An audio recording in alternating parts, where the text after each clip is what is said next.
الله من الشيطان الرجيم. بسم الله الرحمن الرحيم. الحمد لله رب العالمين، والصلاة والسلام على سيد المرسلين وعلى آله وصحبه أجمعين. رب اشرح لي صدري ويسر لي أمري واحلل عقدة من لساني يفقه قولي. Subhanaka la ilma lana illa ma 'allamtana innaka antal alimul hakim. Wala haula wala quwwata illa billahil aliyyil azim.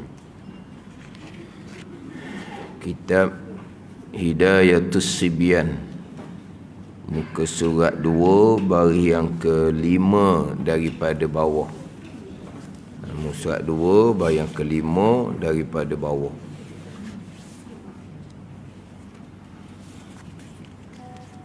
Qala al-muallifu rahimahullahu ta'ala wa nafa'ana bi'ulumihi amin. Pertama daripada 6 rukun iman, wajib percaya kita dengan Allah. Wajib percaya dengan Allah Subhanahu wa ta'ala. Percaya hati, beriman dengan Allah. Apa makna beriman dengan Allah? Percaya hati dengan Allah Subhanahu wa ta'ala. Jadi rukun iman yang pertama, Nabi sebut antu'mina billah, bahawa engkau beriman dengan Allah. Apa makna beriman dengan Allah? Iman apa makna terdahulu? Membenar hati, itu iman. Jadi beriman dengan Allah, terjemahan di sininya wajib percaya kita dengan Allah. Itu beriman dengan Allah. Beriman tu bahasa Arab. Iman, Islam, Ihsan tu bukan bahasa Melayu. Iman, Islam, Ihsan, itu semua bahasa Arab. Jadi iman terdahulunya membenar hati, itu iman. Jadi beriman dengan Allah, kalau bahasa kita penuhnya, percaya hati dengan Allah. Sebab kita sebut iman, kita faham lalu dah. Tapi nak ceritanya, tu beriman dengan Allah tu masih lagi bahasa Arab, tapi kita faham dah situ. Tapi sini diterjemah dengan pertama wajib percaya. Tu makna iman, percaya itulah. Iman bahasa Arab, percaya bahasa kita. Jadi beriman dengan Allah dengan bahawa percaya hati kita dengan Allah Subhanahu wa ta'ala. Itu rukun yang pertama. Percaya dengan Allah Ta'ala ada, Allah Ta'ala kuasa, semua perkara datang daripada Allah Subhanahu wa ta'ala. Jadi beriman dengan Allah ni, kita nak percaya dengan Allah, kenal Allah yang bersifat dengan sifat kesempurnaan.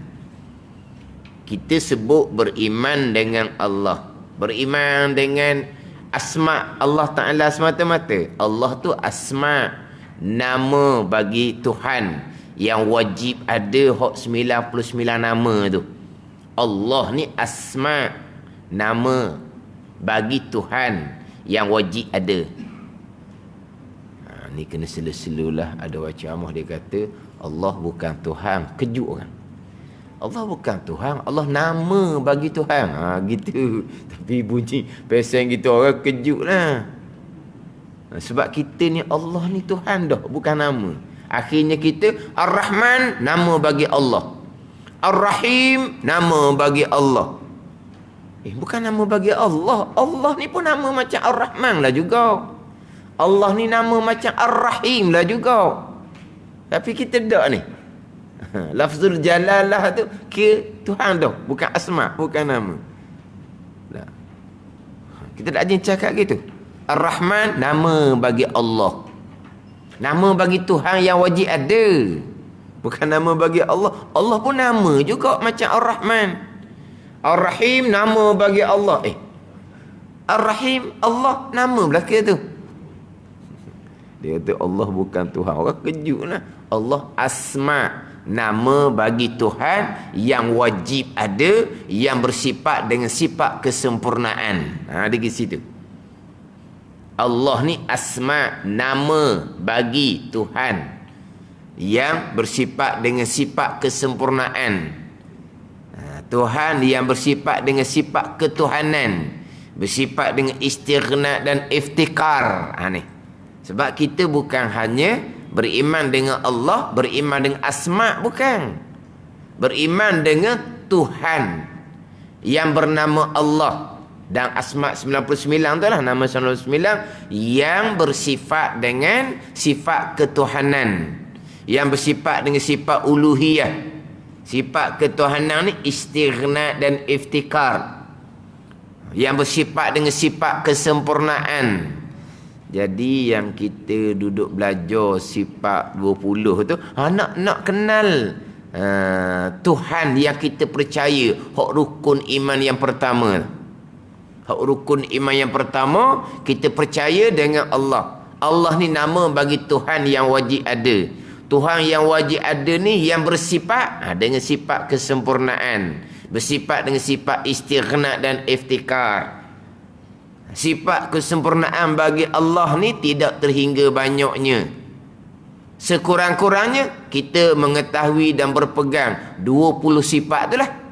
Hak sifat 20 tu dipanggil kita sudah mengenal Allah sebagai Tuhan yang wajib ada, yang bersifat dengan sifat 20 secara tafsir, secara satu-satu. Ada ni. Maknanya dalam kitab tauhid panjang tu untuk melengkapkan kita beriman dengan keenam rukun iman. Cuma dalam kitab kita ni Hidayatus Sibyan, dia bukan kitab tauhid sepenuhnya. Kitab tauhid, kitab fiqh di dalam. Jadi dalam huraian bab akidah dalam kitab Hidayatus Sibyan ni hanya bicara sifat Allah dan sifat Rasul je. Bicara malaikat tidak didatangkan, bicara kitab tidak didatangkan, bicara hari akhirah pun tidak didatangkan. Jadi tak lengkap lah. Dia hanya datangkan berkaitan dengan sifat Allah untuk sah beriman dengan Allah, dan sifat Rasul untuk sah beriman dengan Rasul. Yang kita maklum beriman dengan Allah dan Rasul menjadi asas kepada rukun iman yang 6 perkara. Tapi tak lengkap lah. Tak lengkap pembicaraan ke-6 rukun iman. Jadi kita kena faham lah, yang kita duk ngaji sifat 20 wujud, kidam, bakak tu, ngaji untuk mengesahkan rukun iman yang pertama. Untuk mengesahkan kita percaya dengan Allah. Nak percaya ni kena kenal Allah, Tuhan yang wajib ada, yang bersifat dengan sifat kesempurnaan. Cuma rukun iman yang pertama, selain daripada huraian pendek lah, nak pergi panjang kepada bicara sifat Allah 20 tu, tapi biasa tu gurunya dia akan mulai dengan percaya dengan Allah, percaya Allah ada, dan percaya segala-gala perkara datang daripada perbuatan Allah yang bersifat dengan kudrah. Jadi dimulai dengan itu, maknanya huraian rekah lah tu. Beriman dengan Allah, beriman Allah Ta'ala ada, dan beriman segala-gala perkara daripada Allah yang kuasa. Gitu. Jadi mulai dengan beriman Allah Ta'ala ada. Kita pun ngaji sifat wujud pertamanya. Kemudian beriman percaya segala-gala perkara yang berlaku datang daripada Allah yang kuasa. Dia pergi situ. Dia pergi kepada beriman segala-gala perkara tu datang daripada Allah yang kuasa.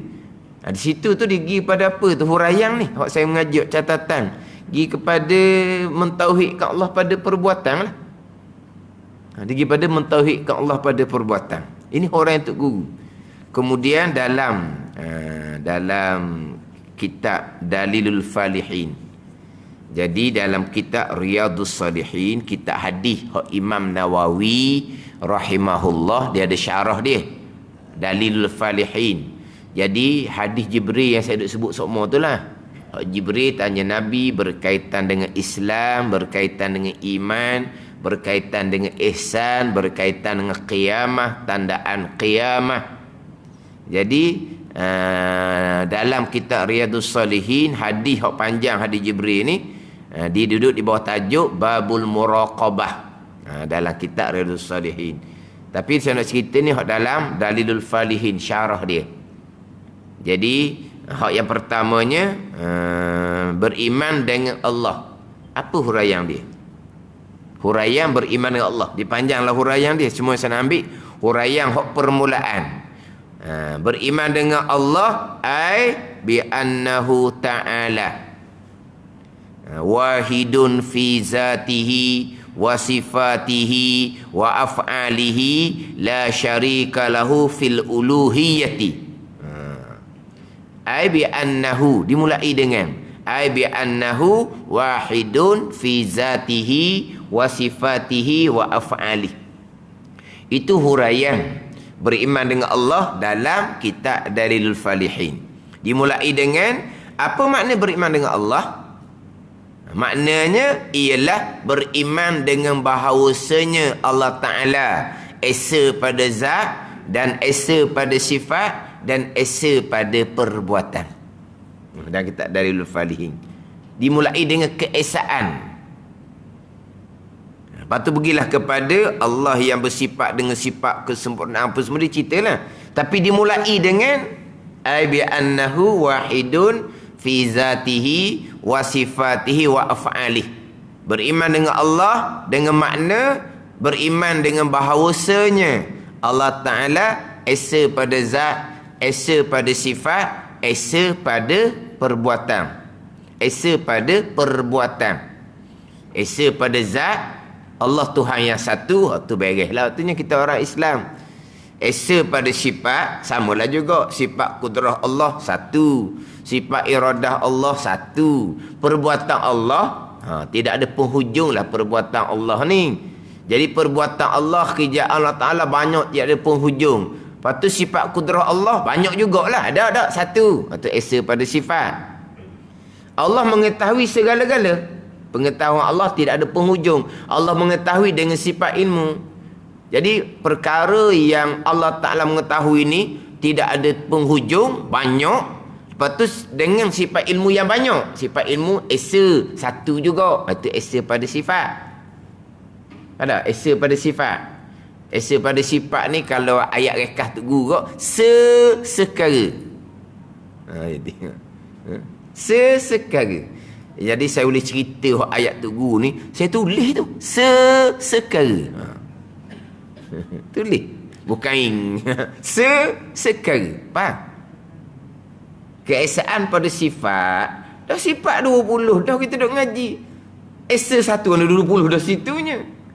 Mana apa esa pada sifat? Kan 20 kan? Hak secara tafsir secara terperinci 20. 20 tu esa ke? Satu ke? Ada mana apa esa pada sifat? Maknanya sesekara. Satu bagi tiap-tiap satu sifat. Tu sesekara tu. Kudrah satu, iradah satu, ilmu satu. Tu keesaan pada sifat. Dan memang itulah pegangan kita. Tak ada kita berpegang kudrah Allah banyak, sifat kudrah Allah. Sebab kerjaan Allah banyak. Satu kudrah tak cukup. Dah. Kudrahnya satu, iradahnya satu. Itu panggil keesaan pada sifat. Keesaan pada perbuatan. Permulaan bicara beriman dengan Allah. Dan kita Dalilul Falihin. Sama juga macam saya sebut tadi, huraian tu guru. Apa makna beriman dengan Allah? Beriman Allah Ta'ala ada. Dan beriman bahawa segala-gala perkara datang daripada Allah yang kuasa. Tu sama lagi tu cerita bab keesaan pada perbuatan. Kesemuanya datang daripada perbuatan Allah yang kuasa, yang bersifat dengan kudrah. Permulaan bicara beriman dengan Allah. Dia Kalau kita ngaji sifat 20, memanglah sifat wahdaniyah tu duduk yang ke-6 di tengah. Tapi sebenarnya asas kita adalah wahdaniyah, keesaan tu asas. Allah Ta'ala Tuhan yang wajib ada, yang bersifat dengan sifat kesempurnaan, yang bersifat dengan istighnat dan iftikar. Pastilah Tuhan ni Tuhan yang satu. Kemudian pula kita dahulu bicara antara Islam dengan iman.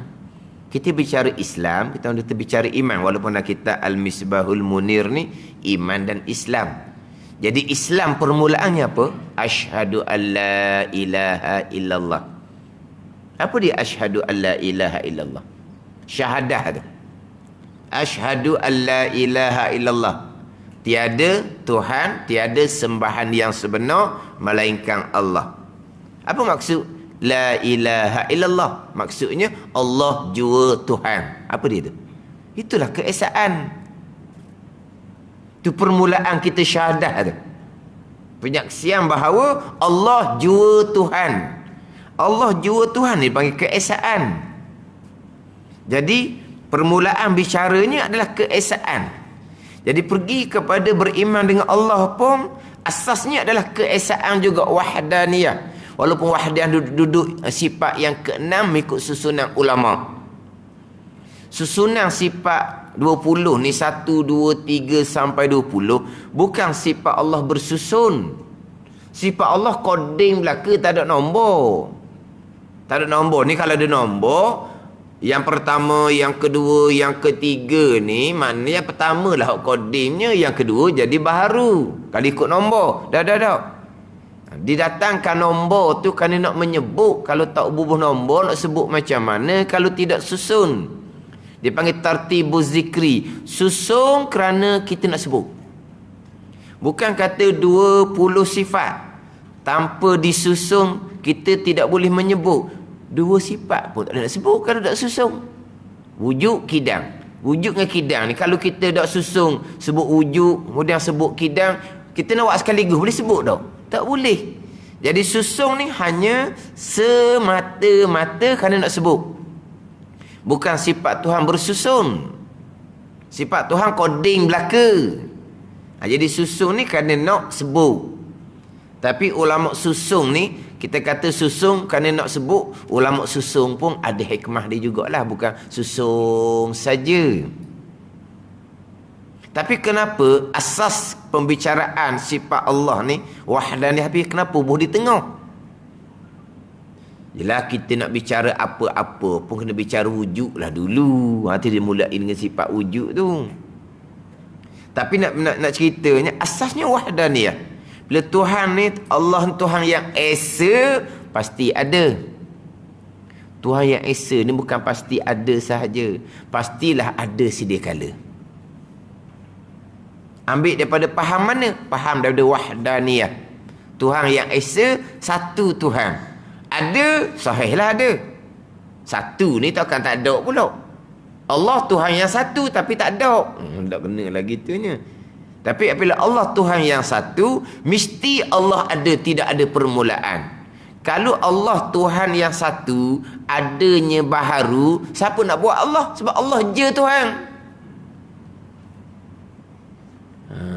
Kalau fardu takdir, cerita mula-mula ni. Dua Tuhan. Dua Tuhan ni, cerita mula-mula. Hak mana hak Tuhan nombor 1, hak mana hak Tuhan nombor 2, hak mana buat hak mana. Boleh tanya dululah untuk sementara tu. Tapi tak boleh terima kalau ada dua Tuhan. Tapi sekarang ni tak. La ilaha illallah. Allah jua Tuhan. Bila Allah jua Tuhan, pastilah Allah jua Tuhan ni ada, tidak diadakan oleh yang lain. Sebab yang lain tidak ada, melainkan Allah jua Tuhan. Mesti Allah ada sedia kala. Mari daripada wahdaniyah lah tu.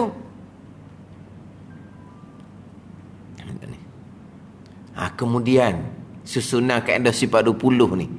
Sampai di wahdaniyah, keesaan pada zat, keesaan pada sifat, keesaan pada perbuatan. Keesaan pada perbuatan. Mati molek tauhid pada af'an, tauhid pada perbuatan. Kejap situ. Semua perkara datang dari perbuatan Allah. Allah mana yang perbuat semua perkara ni? Allah yang bersifat dengan kudrah. Sifat yang ketujuh, sifat kudrah. Allah yang buat segala perkara ni, Allah buat gitu dah. Allah letak pada azal. Allah mana? Allah yang bersifat dengan iradah.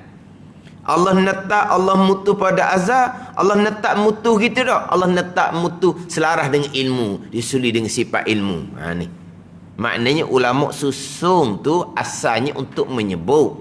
Tanpa menyusung tak boleh nak sebut. Tapi ulama susun ada hikmah. Jadi kejak kita daripada wahdaniyah, kudrah, iradah, ilmu. Kejak kita mentauhidkan Allah pada perbuatan.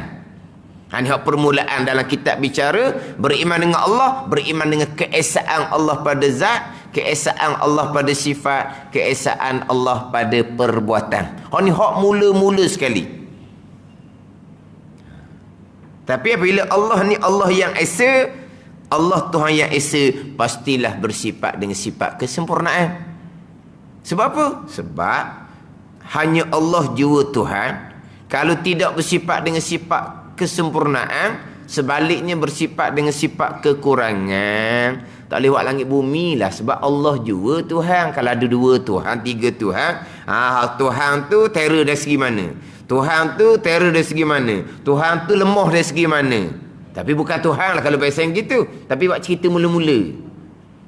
Sekarang ni dah Allah Tuhan yang satu. La ilaha illallah. Pasti bersifat dengan sifat kesempurnaan. Barulah boleh buat langit dan bumi. Tapi nak ceritanya ambil daripada permulaannya wahdanah keesaan. Tapi yang kita ni nak kena matinya keesaan pada perbuatan. Hak sini ni kadang-kadang bukan cabut nyacang. Hak keesaan pada perbuatan ni tak ada nyacang-nyacang pun. Tak ada hak keesaan pada perbuatan ni, tak ada. Tak ada tauhid. Tak ada tauhid, tak ada. Mensyirikkan Allah pada perbuatan. Habis. Walaupun mudah sangat-sangat, simple je. Semua yang berlaku perbuatan Allah. Mana perbuatan Allah? Tak sedut mana-mana lah. Semua yang berlaku perbuatan Allah. Terdetik di hati pun perbuatan Allah. Berkelip mata pun perbuatan Allah. Bergerak nadi pun perbuatan Allah. Semua yang berlaku. Dah, kata je. Yang mana? Tak ada yang mana lah. Yang berlaku ni, semuanya perbuatan Allah. Apa yang berlaku di kita? Ni. Tubuh kita duduk, kita diam, kita gerak, kita diam, kita gerak, kita bernafas. Semuanya perbuatan Allah. Organ dalam kita berfungsi, perbuatan Allah. Saat kita hidup, Allah yang perhidupkan kita. Semua perbuatan Allah. Saat kita nampak terang, perbuatan Allah. Saat kita dengar nyata, perbuatan Allah. Tak payah tanya dah. Diri kita bertanya tu pun perbuatan Allah. Keluar suara pertanyaan kita pun Allah yang menjadikan suara. Bukan lidah kita yang berbekas. Itu je. Itu keesaan pada perbuatan. Simple sangat-sangat. Tapi akan timbul bagai-bagai lah. Allah tak tercapai di akal seumpama tu. Akal pun dia pula. Ni kena fokus betul-betul baru boleh faham.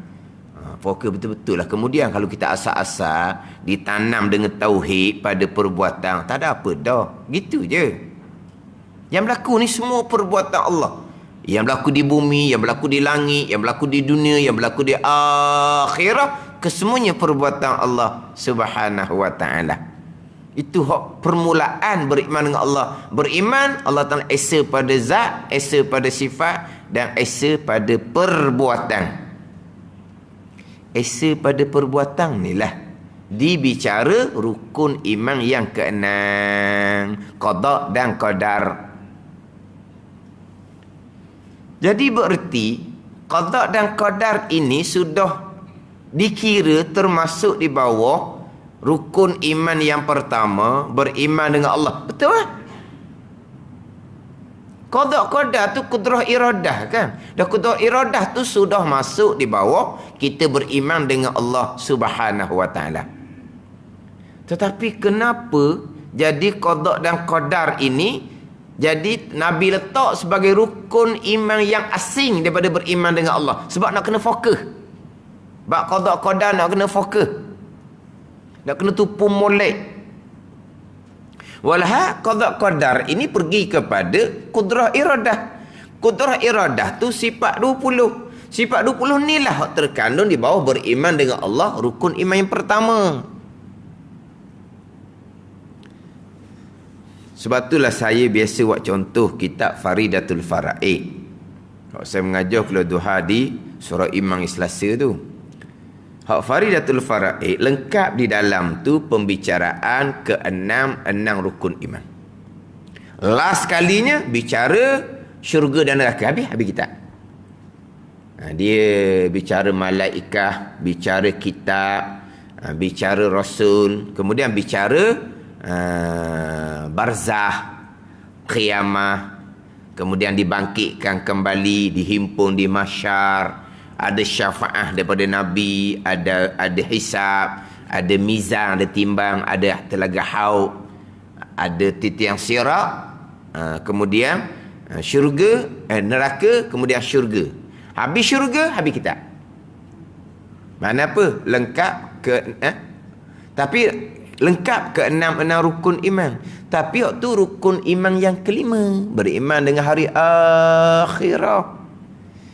Tak habis lagi rukun iman ke-6 duk mana? Qada dan qadar. Qada dan qadar di bawah tajuk kudrah dan iradah. Kudrah iradah tu tajuk beriman dengan Allah, betul. Qada dan qadar masuk di bawah beriman dengan Allah. Tapi kenapa Nabi bubuh suku pula qada dan qadar ni? Sebab apa? Sebab nak kena fokus, nak kena amati molek, nak kena teliti molek. Bukan Nabi datangkan qada qadar rukun asing.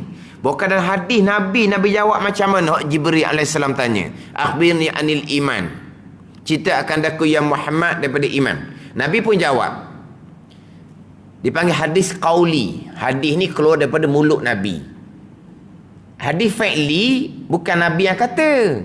Sahabat beritahu apa yang diperbuat oleh Nabi. Jadi lafaz hadis itu lafaz yang keluar dari mulut sahabat yang menceritakan perbuatan Nabi. Dipanggil hadis fi'li. Hadis juga lah dipanggil. Hadis Jibril, hadis qauli, keluar dari mulut Nabi sendiri. Mustahil ada kesilapan. Sebab Tuhan jamin dah, wa ma yantiqu anil hawa in illa wahyun yuha. Nabi tak betul-betul daripada diri Nabi sendiri, itu wahyu daripada Allah. Nabi jawab macam mana? Antu minabillah wa malaikatihi wa kutubihi wa rusulihi wal yaumil akhiri wa tu'mina bil qadari. Beza tak? Yang ke-6 tu. Nabi ulang balik, wa tu'mina, dan engkau beriman. Nabi jawab, antu minabillah, bahawa engkau beriman dengan Allah, wa malaikatihi, dan malaikahnya. Mana engkau beriman dengan malaikat? Wa kutubihi, dan kitab-kitabnya. Wa rusulihi, dan rasul-rasulnya. Wal yaumil akhir, dan hari kemudian. Wa tu'mina bil qadari. Kenapa yang ke-6 tu Nabi ulang balik? Wa tu'mina. Kalau Nabi sama ke? Wal yaumil akhiri wal qadari khairihi wa syarrihi. Sama. Wa malaikatihi wa kutubihi wa rusulihi wal yaumil akhiri wal qadari khairihi wa syarrihi. Nabi ulang, wa tu'mina bil qadari. Kenapa Nabi ulang? Ini panjang bahasan kitab. Sebab apa? Sebab nak supaya kita amati sungguh-sungguh hak rukun iman yang ke-6. Dipanggil apa? Dipanggil sebagai tanbih ala ihtimam bitasdiqi bih. Dalam kitab Dalilul Falihin. Kerana nak tanbih, nak jaga-jaga atas ihtimam. Kena apa ni? Kena penting, kena amati dengan beriman dengan qada dan qada Allah. Kan di sinilah tempat gelincirnya pegangan-pegangan. Kata Nabi ulang, wa tu'mina bil qadari. Nabi ulang. Tapi satu laginya, hak rukun yang ke-6 ni, ini pergi kepada bicara kudrah dan iradah. Bicara kudrah dan iradah, sifat 20 dimasuk di bawah bicara beriman dengan Allah. Tapi Nabi bubuh suku pula, Nabi tekan pula wa tu'mina bil qadari khairihi wa syarrihi. Penekanan di situ. Tambahan pada masa kita sekarang. Lagilah nak kena tekan molek. Sebab apa? Terkadang yang terpesong di kalangan orang-orang agama sendiri. Terpesong dalam bab qada dan qadar ni boleh didapati dalam TV, boleh didapati dalam radio, boleh didapati dalam buku-buku, dalam pengajaran-pengajaran. Ada ni. Boleh berlaku pengajaran yang salah dalam TV. Bab qada dan qadar ini tidak ada sebarang pembetulan kemudian. Tidak ada. Ini contoh. Dalam TV dia banyak tajuk kalau bicara agama. Kalaulah kata tajuk tu tajuk pekoh, bab hukum hakam, tiba-tiba satu pengajaran tu salah, segera diperbetulkan oleh orang lain. Salah tu biasalah manusia. Jadi apabila salah, segera diperbetulkan. Bila salah tu salah bab pekoh. Hak perbetul cara molek, perbetul cara molek. Bukan perbetul, hak serang terus lah, biasalah gitu. Tapi mana orang perasan, orang agama lah, dia perasan dan dia akan segera perbetulkan. Sebab apa? Sebab TV yang mengikuti ni juta, yang diajar tu salah. Maka kena, orang yang mengetahui, yang berilmu, dia bertanggungjawab, kena perbetulkan kembali. Tapi dalam bab apa? Dalam bab fiqh. Dalam bab tauhid, salah terang-terang. Tak ada isu pun. Senyap begitu je. Ini akhir zaman. Bab qada dan qadar. Sebab itulah hak Nabi ni tekan ni. Wa tu'mina bil qadari khairihi wa syarihi. Dan rakaman-rakaman pun boleh tengok. Rakaman-rakaman sekarang, kalau kita tekan dalam FB yo, qada dan qadar dia akan keluar bagai-bagai lah. Cuba tengok. Ada bagai-bagai yang terpesong dalam bab rukun iman ke-6. Parah laginya mensyirikkan Allah pada perbuatan mani-mani. Mani-mani mensyirikkan Allah pada perbuatan. Allah letak dah upaya di tubuh kita kan. Upaya tenaga. Upaya tenaga Tuhan letak dah. Zahirnya mari daripada kita makan lah. Dah, kita sahur pagi ni ada upaya, ada tenaga. Giala ke petang tu, upaya tenaga kita jadi kurang lah. Kalau ala ke petang tu upaya tenaga masih lagi sama, tu pasien budak-budak masuk bilik mandi, air termasuk dalam mulut. Tu pasien budak-budak saya cerita tu. Kalau orang tua memang sebelah petang upaya dia, tenaga dia jadi dah kuat dah. Sebab apa? Dah tak sehari tak makan. Lapar lah. Tak ada upaya, tak ada tenaga. Jadi zahirnya upaya tenaga kerana kita makan. Tapi upaya tenaga tu Allah yang jadikan, bukan makanan yang bekah. Apabila Allah letak ada upaya tenaga itulah yang buat kerja pula. Upaya dan tenaga itulah yang menggerakkan tubuh badan kita. Upaya dan tenaga itulah yang menghasilkan pekerjaan kita. Itu jelas-jelas mensyirikkan Allah pada perbuatan. Mensekutukan Allah, menduakan Allah pada perbuatan. Mana apa? Perbuatan Allah separuh, letak upaya, letak tenaga. Lepas itu perbuatan siapa? Bukan perbuatan Allah. Perbuatan siapa? Perbuatan upaya, perbuatan tenaga yang Tuhan letak di seseorang. Upaya tenaga tu makhluk. Pada makhluk, barang yang dijadikan oleh Allah. Tiba-tiba barang yang dijadikan oleh Allah makhluk ni bekah pada perbuatan. Ini dia panggil mensyirikkan Allah pada perbuatan. Awal-awal lagi tak ada dah ni. Tapi ada ajaran yang seumpama ni. Akal kita pula, ya sungguh. Soal letak dah upaya tenaga kan. Habislah kerja Allah. Kerja upaya tenaga lah pula yang menggerakkan tubuh badan kita. Tak ada dah lah. Tak ada tauhid orang panggil. Tak ada tauhid. Tak ada tauhid mana apa? Mensyirikkan Allah. Berpegang seumpama ni, setengah ulama letak hukum kafir terus kekal neraka selama-lamanya, tidak akan diampuni oleh Allah Ta'ala sama sekali. Ini cerita pegangan, cerita cakap tu cakap asbab.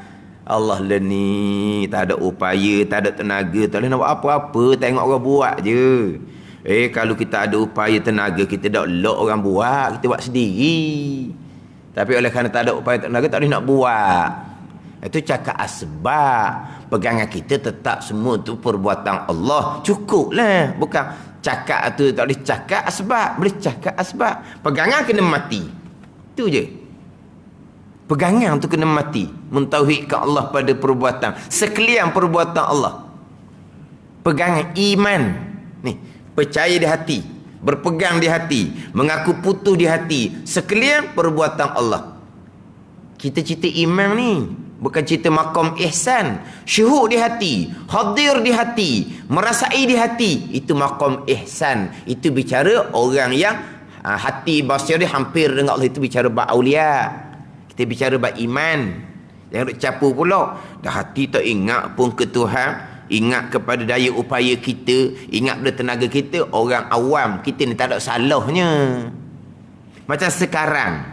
Kita nampak terang. Memanglah perbuatan Allah. Tak ingat perbuatan Allah. Ingatnya perbuatan mata kita lah. Cermin mata kita. Cahaya lampu terang. Maka nampak lah. Nampak kan apa? Kerana mata bawa pembedahan. Cermin pula cermin mata. Hak baru tukar. Hak baru tambah power. Lepas tu lampu pula terang molek. Nampak kita. Nampak ngapa tu? Dengan biji mata. Hati kita ingat gitu. Tak salah pun. Tapi pegangan kitanya perbuatan Allah belaka. Nampak terang tu perbuatan Allah, bukan perbuatan mata, bukan perbuatan cermin mata, bukan perbuatan cahaya lampu. Tu pegangan yang kita nak. Hati tak ingat tak ada salah, sebab hati orang awam ni banyak dosa, nak ingat ke Tuhan ke mana. Kita bicara bab iman ni. Bicara bab bercakap asbab, tu tak ada salah.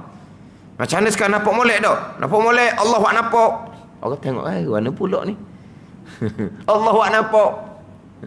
Nak gimana tu? Allah nak berjalan. Siap kalau gitu. Tu kena cek suhu tu.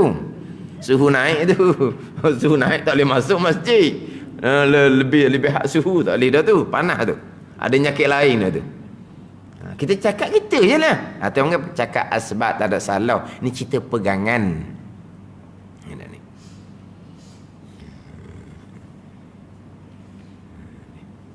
Jadi walaupun hukuman kenal tu masuk di hukuman pertama, tapi Nabi bersuku. Mana kena fokus molek. Kita kena amati molek sini. Untuk diri kita dan untuk keluarga kita. Cakap tadi, cakap asbab. Macam sekarang kan. Cakap apa sekarang? Covid vaksin. Tu je lah. Covid makhluk tak boleh bekah. Vaksin makhluk tak boleh bekah. Tapi Covid vaksin. Covid pula campur dengan penyakit kronik, mati. Gitu contohnya. Walah, hidup mati perbuatan Allah. Covid makhluk, penyakit kronik pun makhluk, tak boleh bekah belaka tu. Tapi cakap gitu lah. Dengar betul-betul tu kan, mati kerana ada penyakit kronik dia, ada penyakit dia tu kan. Itu cerita asbab belaka. Pegangan tetap dah. Bila ada vaksin, cocok vaksin, akan dapat ketahanan diri, begian cerita panjang. Tak ada salah tu, cerita asbab.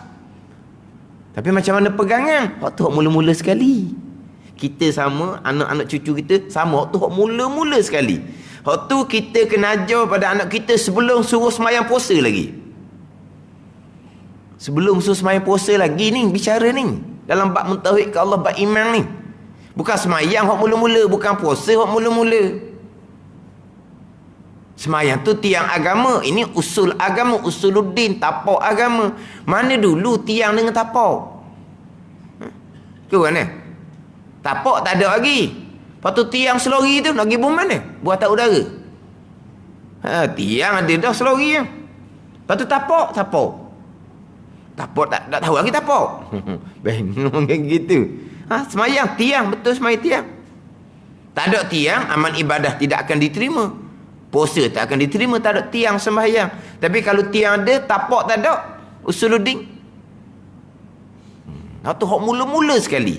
Orang sembahyang puasa pasti ada usuluddin. Orang sembahyang puasa pasti mengenal Allah, mengenal Rasul. Orang sembahyang puasa pastilah mentauhidkan Allah pada zat, sifat dan perbuatan. Orang hak sembahyang sebenar, puasa yang sebenar. Sembahyang adah, puasa adah tu tak bicaralah tu.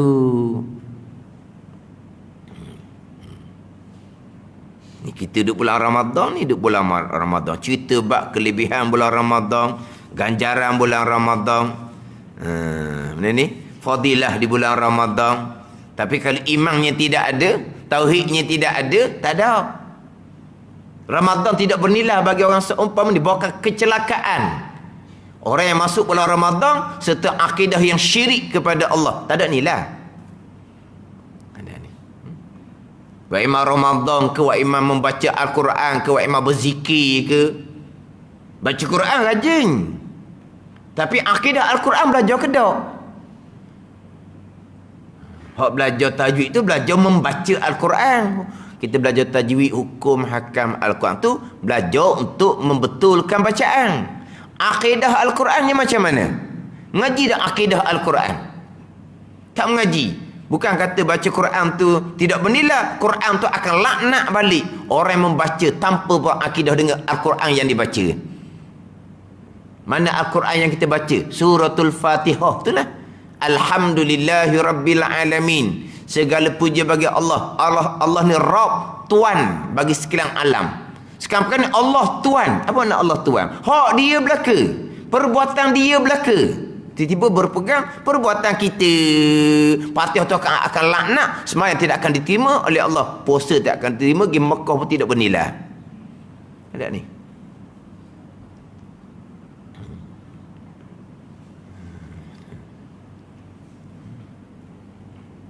Baca Al-Quran itu selebih-lebih zikir. Tapi yang paling besarnya apa? Akidah Al-Quran. Itu paling besar. Apa lagi dalam Quran ni? Perintah syariat zahir dalam Al-Quran. Perintah syariat batin dalam Al-Quran. Larangan zahir dalam Al-Quran. Larangan batin dalam Al-Quran. Waktu penting. Perintah dalam Al-Quran, perintah taubah, perintah syukur, perintah ikhlas, perintah sabar, perintah tawakul. Itu perintah wajib belaka tu. Membaca Al-Quran sunat selebih berzikir. Al-Quran cerita bab riya, Al-Quran cerita bab takabur, Al-Quran cerita bab hasad. Hak tu kena tinggal molek tu, jangan baca Quran saja. Baca Quran tapi beramalnya tidak, Quran akan laknat balik. Kita baca Al-Quran serta riak, ujub, takabur, hasad. Hak Quran kata tu neraka tu. Kita baca Al-Quran tapi tidak beramal, Quran akan laknat balik. Tak bernilai baca Quran tu kalau tak beramal. Itu cerita hak amal zahir, amal batin, fiqh tasawuf. Akidah Al-Quran macam mana? Tak belajar, baca Quran, mengaji Quran 2 3 4 guru. Tapi tauhid 20 tak pernah peduli. Orang mengajar dia lari. Dia ngaji Quran je. Ini bahagian masing-masing lah. Bahagian Tuhan tetap dah masing-masing. Bahagia, syurga, celaka, neraka, bahagian masing-masing. Gitu je lah. Walhal kita ni membelajar Al-Quran, belajar kitab, senang belajar kitab. Belajar Al-Quran ni baca. Kalau kita tak pandai, orang dengar lalu, orang tahu lalu kita tak pandai. Kalau kita ngaji kitab ni, orang tak tahu kita pandai tak pandai, senang je. Nah, mana senang kalau kira? Belajar membaca Al-Quran dengan belajar kitab. Senang belajar kitab. Orang malu kan nak belajar Al-Quran sebab apa? Buka mulut. Allah mau haji, baca gitu, ayah haji. Baca gitu, beratnya baca macam mu'allah. Orang tahu lalu lah kita kurang. Tapi kalau ngaji kitab, orang tak tahu. Kita, Allah salahnya pegang. Kita bertaubah, kita tak cerita ke orang. Kita perbaiki. Kiranya mudah ngaji kitab, dah ngaji Al-Quran ni. Tak, tambah ngaji kitab. Sifat 20, satu kitab pun tak pernah belajar. Tapi kalau ngaji Quran, 2 3 4 guru. Ada kat pesan gitu. Tapi macam mana kita nak berakidah dengan akidah Al-Quran? Akidah Fatihah macam mana? Quran larang riba. Quran larang makan harta sesama kita dengan jalan yang tak sebenar. Tapi kita baca Quran, riba kita terbabit. Kita baca Al-Quran, harta sesama kita ambil mudah-mudah aja. Apa? Tidak beramal dengan Al-Quran, hanya membaca. Hukum hakam kita tak tahu sebab kita tak belajar hukum hakam. Yang kita belajar fiqh, yang kita belajar tasawuf ni nak beramal dengan kandungan Quran. Kita belajar ilmu tauhid nak berakidah dengan akidah Quran. Kalau kita tidak belajar kitab, macam mana kita nak beramal dengan Al-Quran? Macam mana nak berakidah dengan akidah Al-Quran? Jadi kita ngaji 420 ni, ini akidah Al-Quran. Kita ngaji kitab fiqh tu, itulah hak perintah dalam Al-Quran. Kita mengaji dalam kitab tasawuf, itu bicara sifat hati yang dinyatakan dalam Al-Quran. Membaca sunat selebih-lebih zikir. Ni kena faham lah bab-bab kedudukan agama ni. Bulan Ramadan. Bulan Ramadan yelah orang nak tadarus, orang nak khatam Al-Quran. Tapi akidah Qurannya macam mana?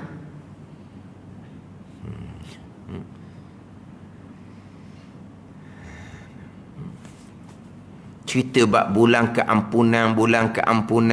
Kita bicara bab taubah. Adakah dengan amal ibadah puasa kita akan mengampuni sekalian dosa? Bulan maghfirah, bulan keampunan, diampun dosa bulan Ramadan. Dosa mana? Dosa mana tu kena ngaji dalam kitab tasawuf, dalam tajuk taubah. Dosa-dosa besar wajib ijma' ulama' bertaubah. Tak akan lepas dengan amal ibadah. Tak akan diampuni dosa besar dengan puasa Ramadan. Tidak akan diampuni dosa besar dengan sembah 5 waktu. Wajib bertaubah. Ramadan bulan keampunan, diampunkan sekarang dosa-dosa sagair, dosa-dosa kecil, al-muta'alliqatu bihukukillah, yang bergantung dengan hak Tuhan.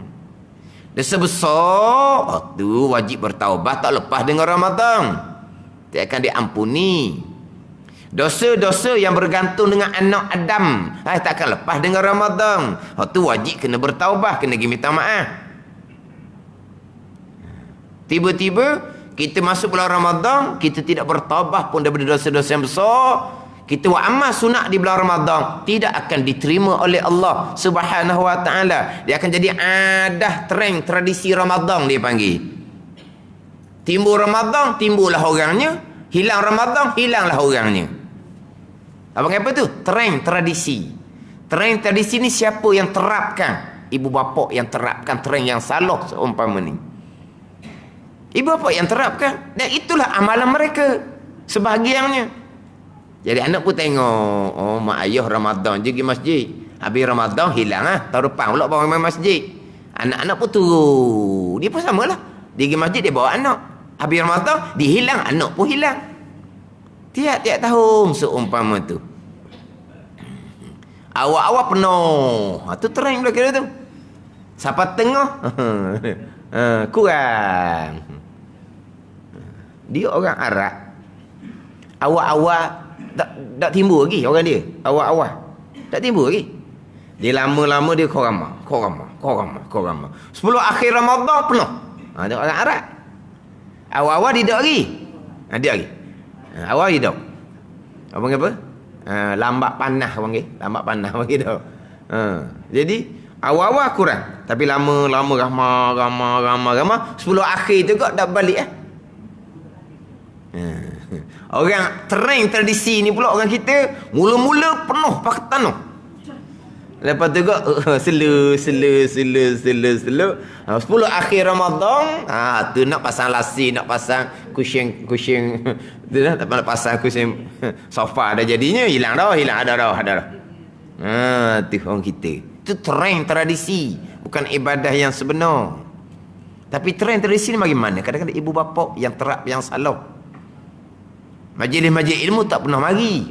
Walaupun masjid, surau ke majlis ilmu banyak, tak pernah peduli. Hak wajib tu tak pernah peduli. Hak terang saja bulan Ramadan wa amal sunat tidak akan diterima. Kalau kita tidak bertaubat dari dosa-dosa yang besar. Bukan kata tidak bertaubat, bahkan terkadang mengekali dosa besar jahil fardu ain. Mengekali dosa besar pegangan yang salah. Mengekali dosa besar sembahyang yang salah. Mengekali dosa besar riya, ujub, takabur, hasad. Hak ni mari bulan Ramadan awak amal ibadah. Tak ada.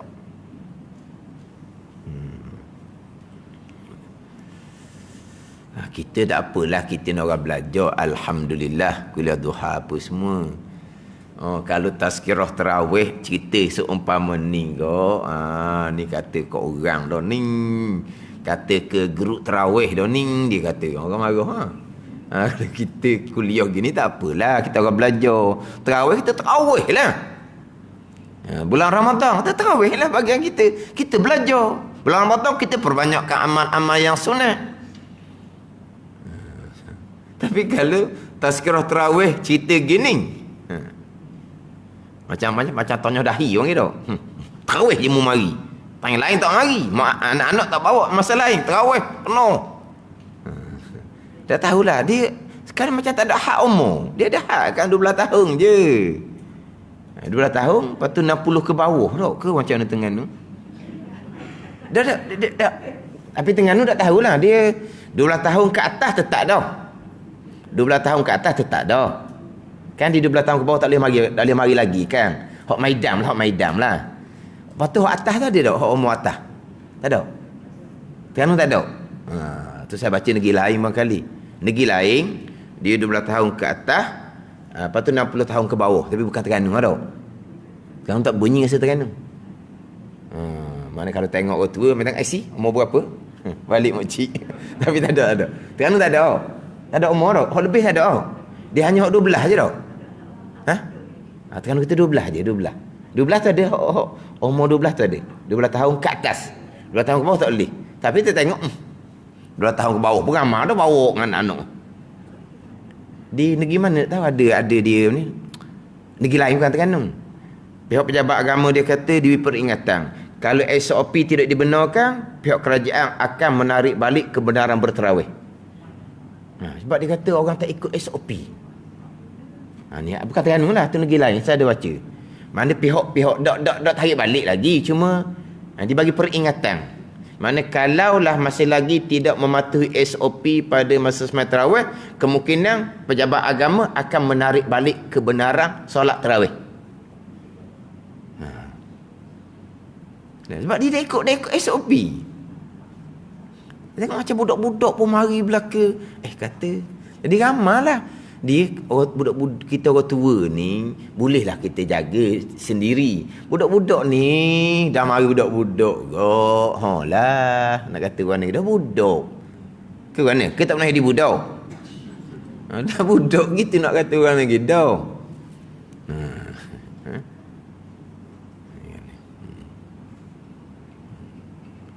Cuma kalau tarawih ni sekarang cerita jenis mujuk sikit lah, cerita kelebihan ganjaran. Cerita apa kau syarat nak dapat kelebihan? Iman akidah kena comel. Itu mula-mula sekali. Itu mula-mula sekali. Iman akidah kena comel. Kena ngaji molek bab akidah ni. Pertama sekali hak rukun ke-6 tu. Kena ngaji molek. Qada dan qadar. Perkara jahat pun qada dan qadar. Perkara jahat qada dan qadar ni kalau dulu saya mengajar memang isu besar lah.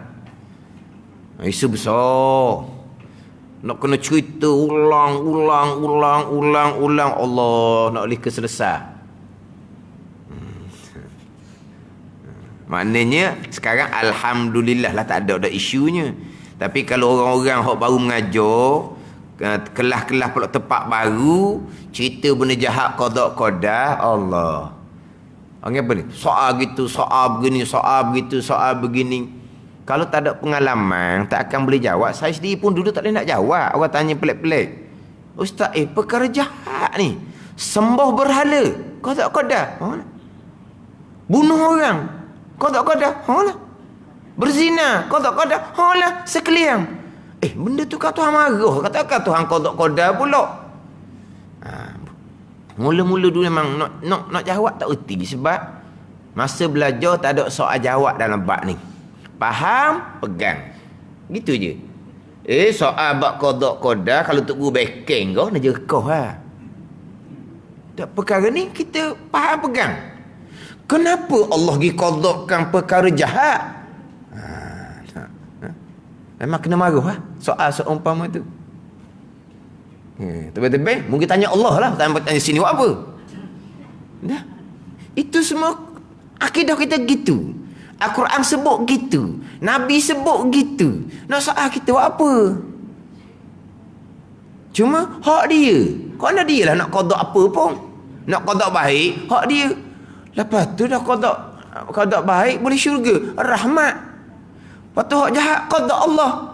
Lepas tu ibu neraka pula orang tu, hak bagian Allah. Kerana Allah nak buat mana pun. Pelik Tapi dia perkara ni dia tak boleh mana. Waktu Nabi kata fa'amsiku tu, tahan diri kamu daripada nak korek-korek, nak bahas-bahas bab qada dan qadar. Jangan. Kenapa Allah qadakan perkara jahat? Ni tak boleh. Kita pegang je. Hukum yang kenang kan, baik jahat qada qadar. Baik jahat qada qadar. Cuma kadang-kadang kita ni tukar baik buruk. Baik buruk, baik buruk. Buruk ni apa? Buruk ni miskin. Dia kira waktu. Buruk ni apa? Buruk ni sakit. Qada qadar. Dia tak pergi pada jahat. Baik jahat. Apa dia jahat? Kufur dan maksiat. Ni kita dah dalam Hidayatus Sibiyan kita ni. Hidayatus Sibiyan kita ni. Comel dan Hidayatus Sibiyan kita ni. Hak bawah sekali tu. Tak apalah, kita baca dulu. Lepas tu hak yang keenam tu. Yang bagian kedua daripada bawah, keenamnya wajib percaya kita dengan untung baik dan jahat itu daripada Allah, daripada qada dan qadar. Bermula untung baik iaitu iman dan taat.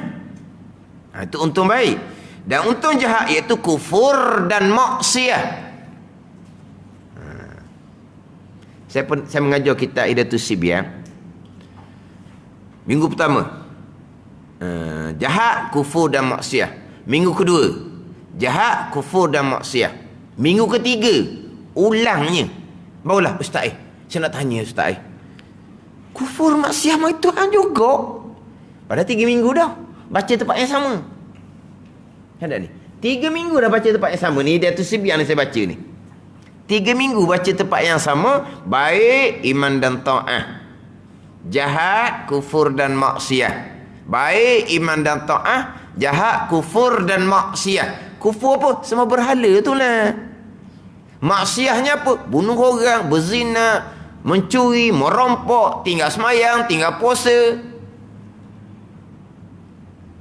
Minggu ketiga baru tertanya, ustaz jadi kufur maksiat apa Tuhan juga ke? Dah kita kata mana? Menung.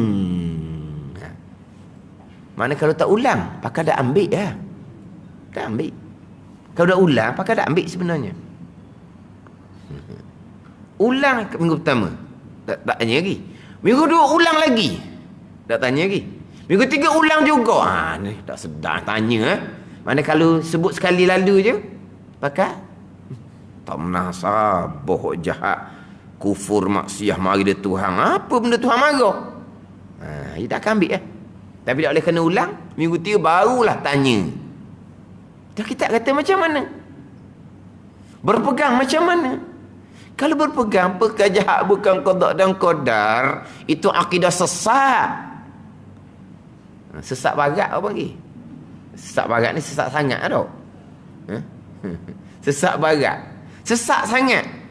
Berpegang perkara jahat bukan qada dan qadar. Satu pandangan mengatakan iman tidak sah, kafir, kekal neraka selama-lamanya. Satu pandangan akidah yang dosa besar, akidah yang bid'ah. Walaupun tak hukum kafir, semayang, puasa ke, mengerjakan haji umrah ke, tidak akan diterima oleh Allah. Walaupun tak wajib ulang balik, tak wajib qada sekalipun. Tak ada. Orang ni balik ada benda ni.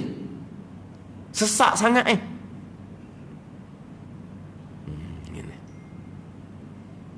Sebab itulah Nabi bersuku ni rukun yang keenam ni. Qada qadar. Walaupun sebenarnya sudah masuk di rukun yang pertama. Beriman dengan Allah. Yang bersifat dengan kudrah, iradah, atau qada qadar. Qada qadar kudrah iradah lah.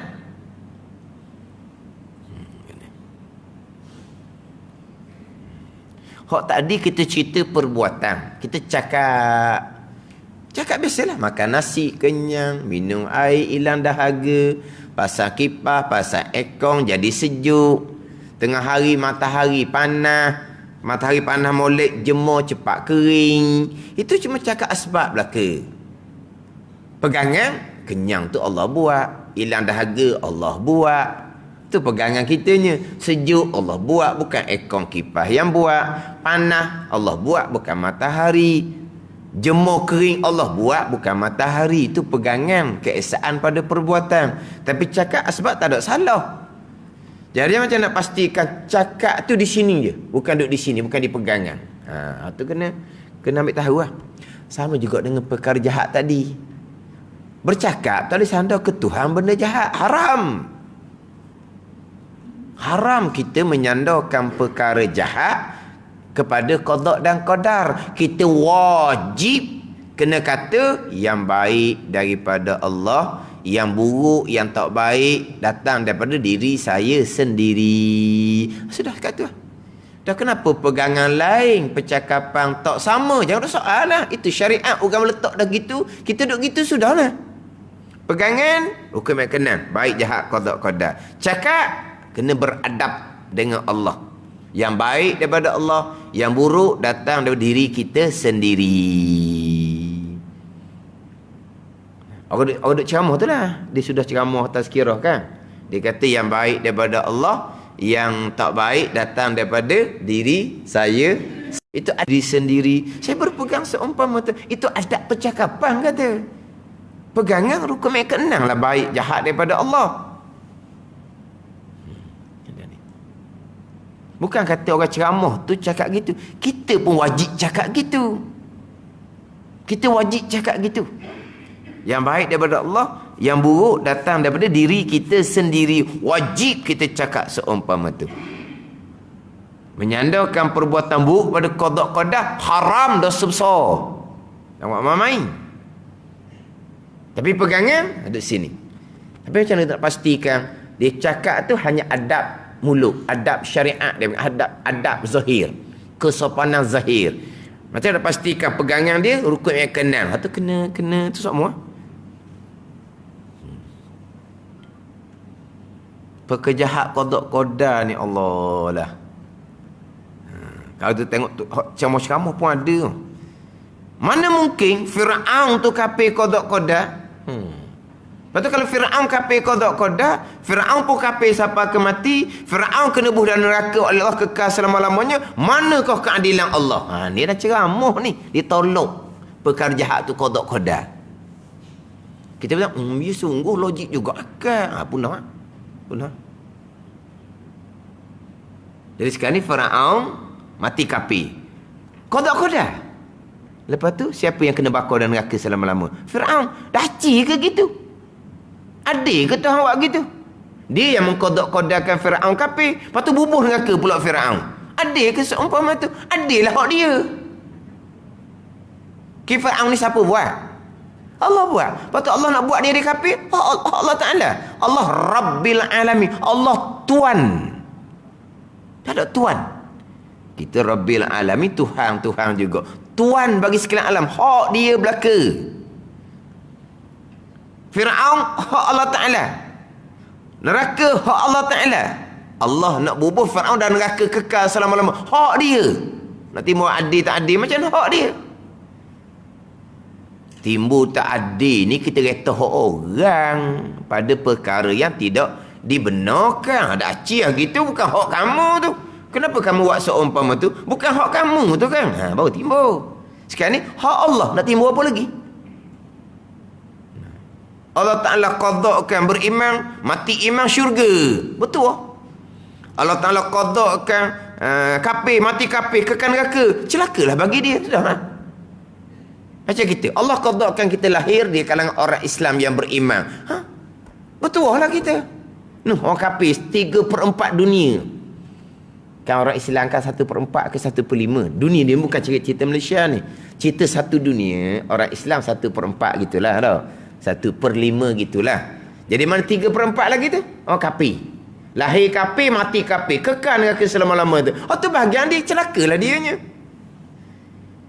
Lepas tu kita kenapa Allah? Kita tanya Allah lah. Tu cerita-cerita backing orang panggil. Dah kerjaan Allah. Kita hamba tak boleh nak jawab kerjaan Allah. Kita hamba je.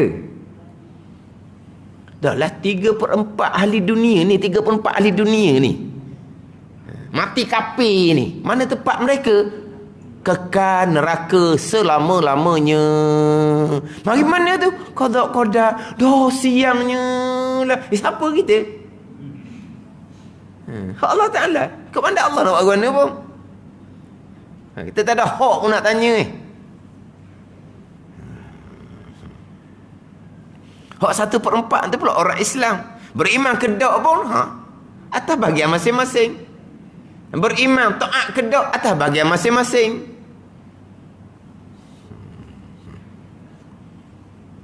Dia panjang tu kalau bab-bab perkara jahat apa semua tu. Kita kena ambil faham molek pegangan kita, pegangan hak mereka bertanggungjawab kita. Duk cerita bulan Ramadan lah.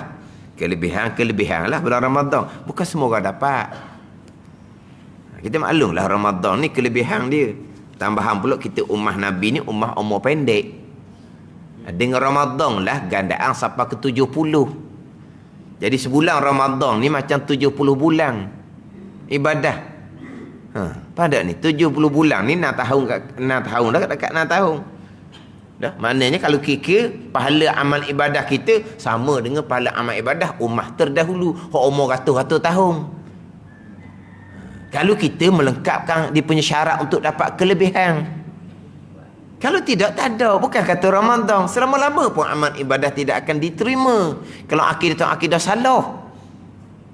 Akidah betul pula. Macam mana amal ibadah kita? Semayang dengan ilmu ke tak? Puasa dengan ilmu ke tak? Membaca Al-Quran dengan ilmu ke tak? Dengan ilmu. Kemudian semayang dengan ilmu, puasa dengan ilmu, membaca Al-Quran dengan ilmu. Ikhlas ke tak? Dia berlapis-lapis. Ikhlas boleh pahala pula tak sama. Kalau ikhlas molek-molek dah ni, cerita pula kemudian kepada orang putus balik. Gitu je lah.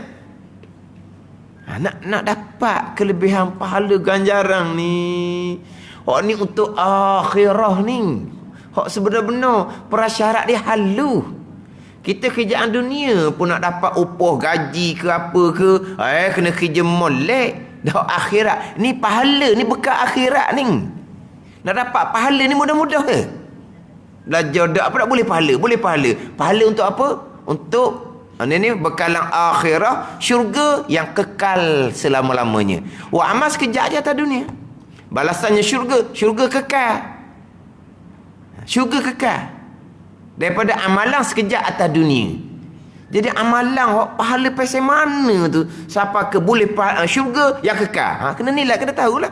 Pahala yang macam mana? Mari daripada amalan yang macam mana? Senang je cerita. Fadilah pahala.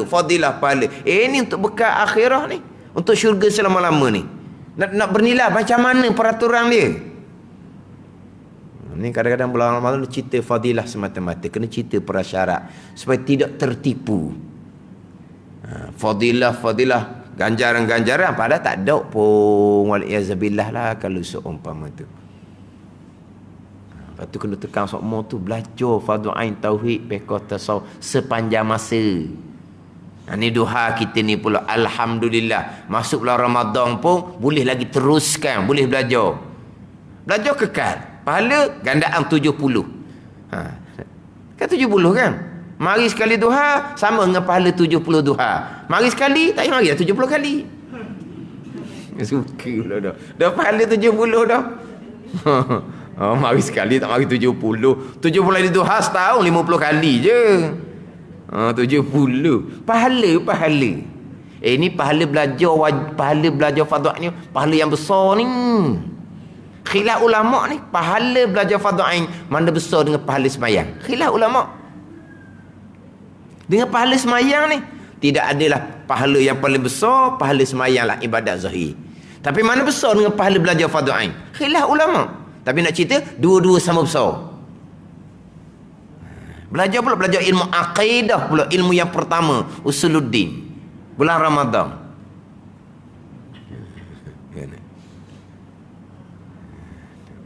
Maghrib tak ada lah. Maghrib, duha kita ada alhamdulillah. Kita ni kuliah hari Khamis. Kemudian raya insya-Allah hari Khamis. Maknanya kita hanya sekali Khamis je lah, tak ada. Hari Khamis hari raya je lah, tak ada. InsyaAllah hari Khamis lepas tu adalah. Gitulah. Mana sekali je cuti. Hari raya je. Hari raya je. Dia kalau setengah-setengah tepat di Kelantan lah saya dululah. Kalau raya haji tu, dia raya dia panjang sikit. Kalau raya puasa, raya hari Khamis, kalau kelas tu hari Jumaat 1, mula dah kelas. Kalau kelas tu Rabu ke Jumaat ke 1 ke, kalau raya haji baru dia panjang sikit. Raya haji. Sebab dia besar raya haji daripada raya puasa. Idul Akbar dia panggil. Idul Akbar, raya besar, raya haji. Idul Asghar, raya kecil, raya puasa. Kita dah raya puasa lah besarnya, jangan. Raya haji dah ada raya haji, raya puasa besar. Dah, raya puasa raya kecil. Raya haji raya besar. Mereka kalau di Kelantan, kalau kata raya haji, ada cuti panjang sikit ke lah. Kalau raya puasa dah, kejap je. Mana kita duha, alhamdulillah lah. Kita boleh teruskan gitu je lah. Belajar tetap belajar. Lepas tu kita beramal lah bulan Ramadan. Ni belajar tambah apa, tambah Ramadan nak beramal. Cukup syarat ke tak? Masalah kita satu hadaf. Kita bawa pula anak-anak kita dengan cara jalan yang sama. Akan jadi adah terang semata-mata, bukan ibadah. Belajar fardhu ain tauhid, belajar fardhu ain fiqh, belajar fardhu tauhid. Ini tauhid ni. Nak pastikan kita betul-betul sah ke-6 rukun iman. Terutama sekali hak rukun iman yang ke-6. Beriman dengan malaikat, clear kitanya. Beriman dengan kiamat. Alhamdulillah kita orang Islam ni. Hak qada qadar tu. Kena ambil molek, kena faham molek. Salah sini gak, tak ada apalah. Tak ada lah. Sungguh kalau perkara jahat ni menafikan qada dan qadar, hak tu saya lama dah. Sekarang ni hari Jumaat tu lah ad-dinul khalis, hari Jumaat plus suku dalam Terengganu FM. Tajuk sekarang qada qadar lah, siri yang ke-12. Baru separuh baru tu. Baru separuh. Rukun iman pertama, iman kedua, ketiga sampai yang ke-6 saya sebut siri. Jadi sekarang siri yang ke-12. Baru bicara qada qadar, tak bicara lagi. Mungkin 20 lebih pun tak tahu. Cuma dalam Terengganu FM tu dia ada live FB, kita boleh ambil dalam tu, kita boleh sipang. Ada ni. Dia rakaman bukan live, tetapi dia ada dalam FB. Live FB dia ada, maka video tu ada. Orang boleh ambil. Mula daripada bulan Januari tak silap saya. Mula slot yang siri yang pertama tu. Ataupun akhir bulan 12 gitulah. Jadi sekarang yang ke-12 dah. Bicara bab qada dan qadar. Sekarang bicara bab perkara jahat. Bicara bab perkara jahat. Kita kena ambil faham molek. Sedikit sahaja. Tapi kalau tak kena kok, Allah lah, jauhnya lagi. Ni nampak tauhid, bukan dapat fiqh. Bab fiqh ni semayang tak betul besen tu macam mana tu. Tak apalah, ada pandang kata okey je. Tu dalam bab fiqh. Bab tauhid tak ada lah. Ada ni. Jadi kalau kira hak rukun iman ke-6 masuk di bawah rukun yang pertama, tapi bubuh suku, nak kena cermat, nak kena amati. Jadi beriman dengan Allah, beriman dengan bahawa Allah Ta'ala ada, Allah Ta'ala bersifat dengan sifat kesempurnaan, segala-gala perkara datang daripada Allah Subhanahu wa Ta'ala. Kedua, wajib percaya kita dengan segala malaikat. Wallahu a'lam. Jadi kita kitab yang kedua tu, yang kedua kita ambil yang 3 lalu dah. Kita ambil hak 20 sifat hati. Kita ambil hak 20 sifat hati. Kita ambil tajuk taubah. Kita ambil tajuk taubah.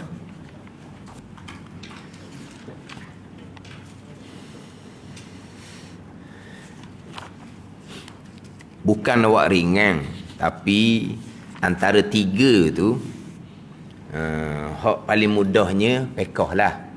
Fiqh ni dia banyak khilaf. Kalau salah gini, mazhab Syafi'i salah, mazhab lain tak salah. Macam kita sekarang bicara puasa lah. Bicara puasa sekarang, bab mana? Swab test. Ada kata sah, ada kata puasa batal. Orang pakai inhaler, ada kata puasa okey je, ada kata puasa batal. Orang dialisis tu kan, ada kata puasa okey je, sah terus kan.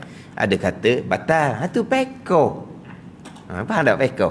Lepas tu kita macam mana? Elok kalau swab test tu jangan belah siang. Siang dia kata tak ada belah malam. Lepas tu macam mana? Ada pula kata dok kenyang. Tu bukan masalah kenyang. Masuk benda tu kenyang apa dalam hidung? Kenyang. Sakit hidung ada. Tapi masuk sesuatu ke dalam rongga. Batal lah. Tapi ada kerana ni. Bukan saja ni. Ada kerana jadi tak berdosa. Batal tetap batal. Berdosa tidak. Sebab ada kerana. Ada ni. Orang inhaler tu. Dia asma. Dia lelah. Kalau tak pakai inhaler tu bahaya dia. Maka syarat membenarkan dia pakai. Dah kata batal. Batal lah. Kena kodok semula. Dah dia terpaksa syarat membenarkan tapi tetap batal. Tu atas kata batal. Atas kata dok batal. Gitu nak cerita pekau. Nak cerita pekau gitulah. Lepas tu macam mana kita? Mana kita lah kita. Tak ada cara kita. Siapa ni? Dah cerita dah dua pandangan kan? Dia cerita dua pandangan. Lepas tu macam mana? Atas masing-masing lah. Bukan. Kalau nak pakai awak cermat, kodok semula. Gitu je lah. Kan rajin puasa sunat kan lepas Ramadan. Dah. Kita kira lah. Swab test kena sekali contohnya. Inhaler kena 4-5 kali dalam sebulan tu. Ramadan. Contoh. Ada ni. Cuci bawah pinggang pula 3 kali seminggu. Sebulan jadi 3, 6, 12 hari. Lepas tu kita ni berakhir puasa sunat. Rajin puasa sunat. Puasa sunat tu kapuh lalu dengan kodok dah puasa sunat. Gitulah. Kita ni puasa Ramadan je. Lain dari Ramadan tak ada puasa. Pakai sok lah. Gitu je. Sebab baru ni hari Jumaat. Dalam khutbah Jumaat. Dialisis ni membatalkan puasa.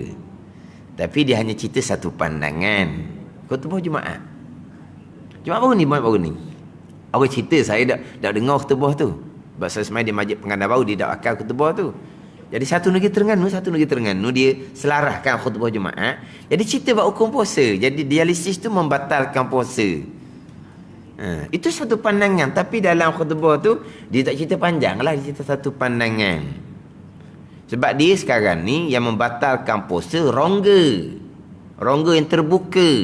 Mana rongga terbuka? Tengkok, hidung, telinga, kubul kemaluk hadapan perempuan, dubur. Itu rongga yang terbuka. Kalau mata tak panggil rongga terbuka. Mana kalau pakai celok mata ke, pakai aimo ke, mazhab Syafi'i tak apa. Mazhab Hanafi tak boleh batal puasa. Mazhab Hambali Maliki, kalau pakai celok mata, pakai aimo, sikit-sikit, tak berasa tekak, tak batal. Kalau berasa pahit tekak batal. Tu mazhab Hanafi dengan mazhab Hambali dengan Maliki. Mazhab Syafi'i pakai celok mata tu hitam air liu. Tak batal kau.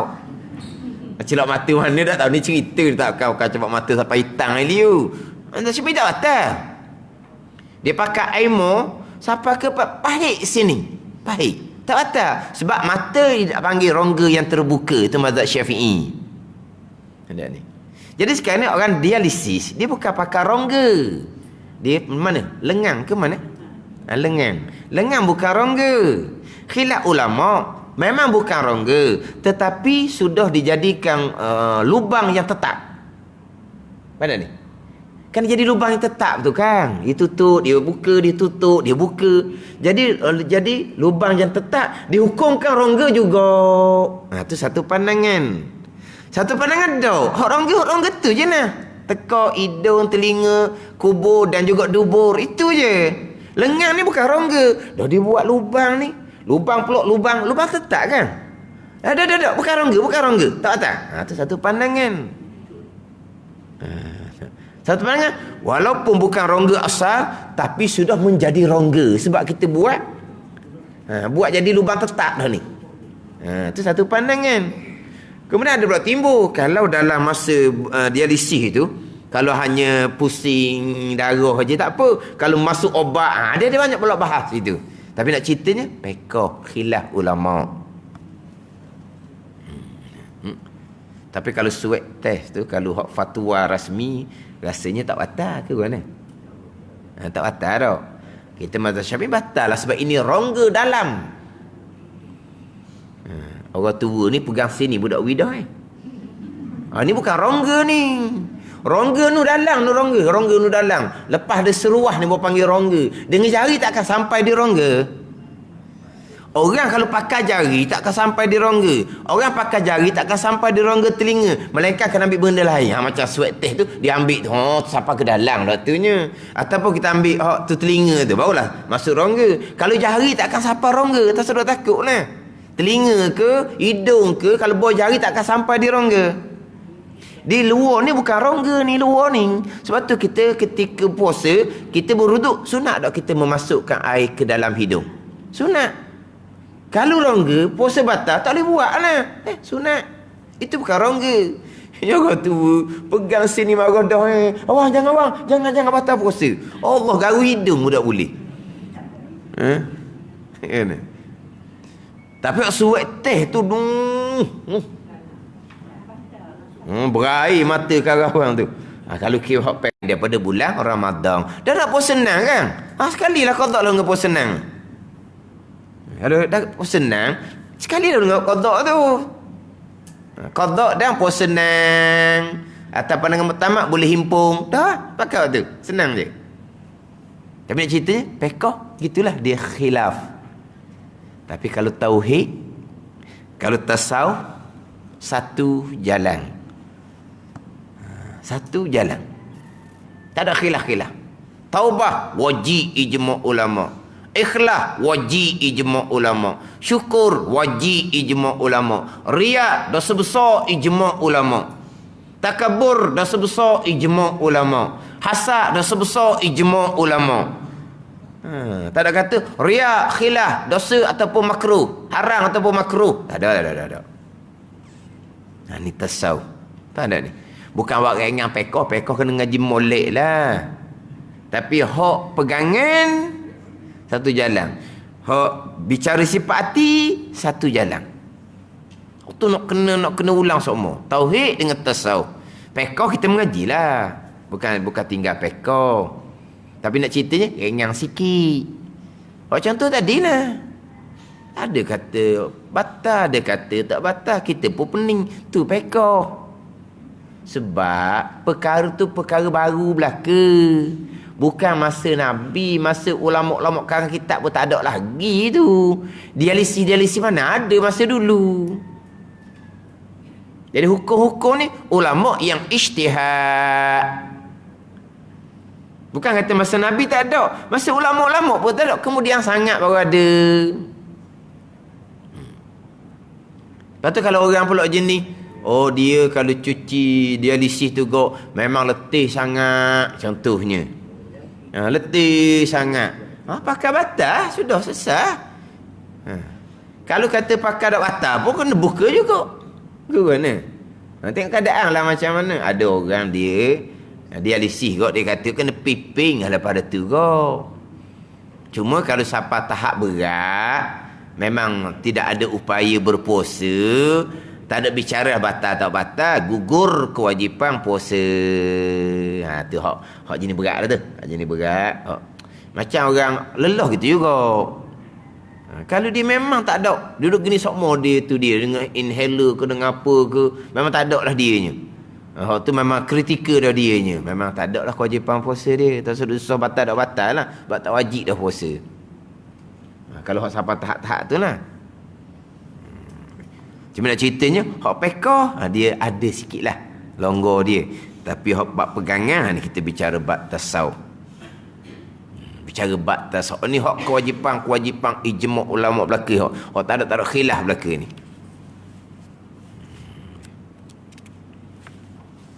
Sebab ada juga segelintir orang yang kalau ngaji pekoh dia suka sangat-sangat. Tauhid dia tambuh.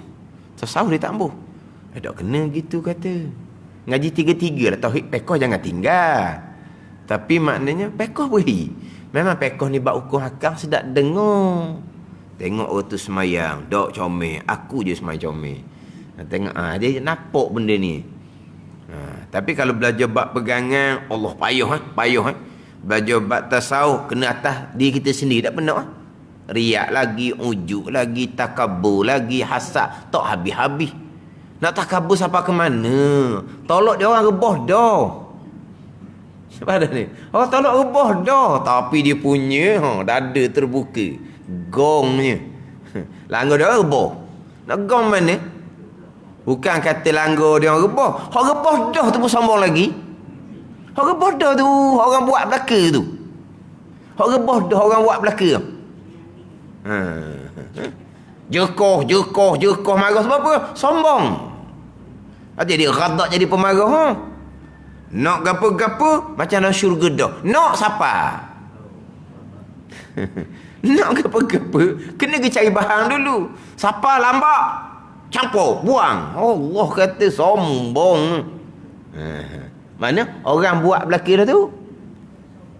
Kalau buat nasihat semayang, aku macam aku pandai demung lagi. Aku ngajar awal demung lagi. Boleh tu.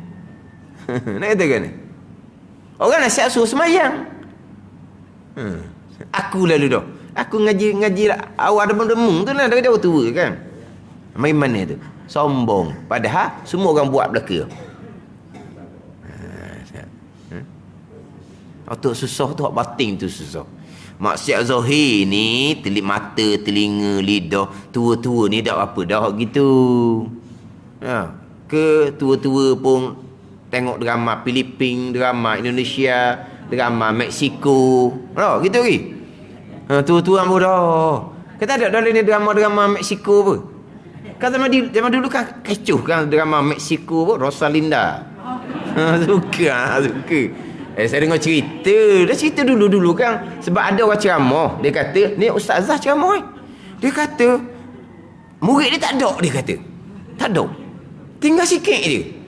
Bagaimana? Dia kata, Rosalinda penamat. Tu ni ustazah cerita ni. Dia punya kuliah dia. Jadi pelajar-pelajar tak ada orang lelaki, perempuan belaka.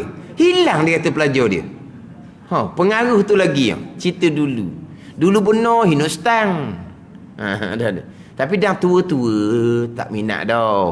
Tak minat dah. Mana mata boleh jaga dah, telinga boleh jaga dah, lidah pun malah nak cara kita nak mati esok sekarang duk cara apa benda gitu ada ni. Kan cara itu kan? Malah. Kita nak mati esok sekarang dah. Esok lepas tu sekarang. Karang apa kan? Karang dah. Karang tu petang dah. Karang apa? Karang nah, apa itu cakap mana? Karang kita pergi ya. Karang dah kita kata dah. Karang kita pergi lah. Karang mana apa? Bukan sekarang dah. Kejap lagi. Jadi karang tu bukan makna sekarang lah. Jadi kalau sekarang saya pergi, terus pergilah. Kalau sekarang saya pergi, karang saya pergilah. Karang lah, bukan karang. Kemudian. Jadi patut karang ni dia mari daripada sekarang, patut sekarang apa kemudian. Patut mati esok karang tu maksud apa? Mati esok karang. Mana dari kita ni malah babik dah, malah cara benda gitu. Nak mati esok karang dah. Hak ni bab zahir. Harta benda pun dak minat dah. Tak nak dah. Hati-hati lah ambil kedema lah. Ambil kedema lah. Nak dak ni, ambil kedema lah. Hak ni nak dak, ambil kedema lah. Hak zahir mudah je. Tapi hak ni hak riak, ujub, takabur, kalau bawa ke mati go. Habislah hak tu nya. Ni bicara bab tasawuf.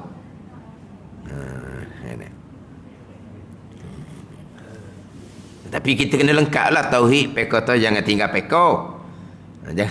Tapi terkadang ada orang seumpama tu dia hanya minat peko.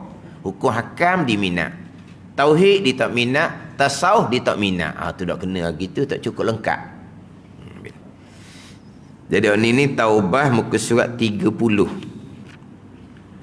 Baris yang ketiga daripada atas. Qala al-muallifu rahimahullahu ta'ala wa nafa'ana bi'ulumihi amin. Rukunnya rukun taubah. 3. Rukun taubah ada 3. Yang pertama, menyesali maksiat yang telah dilakukannya.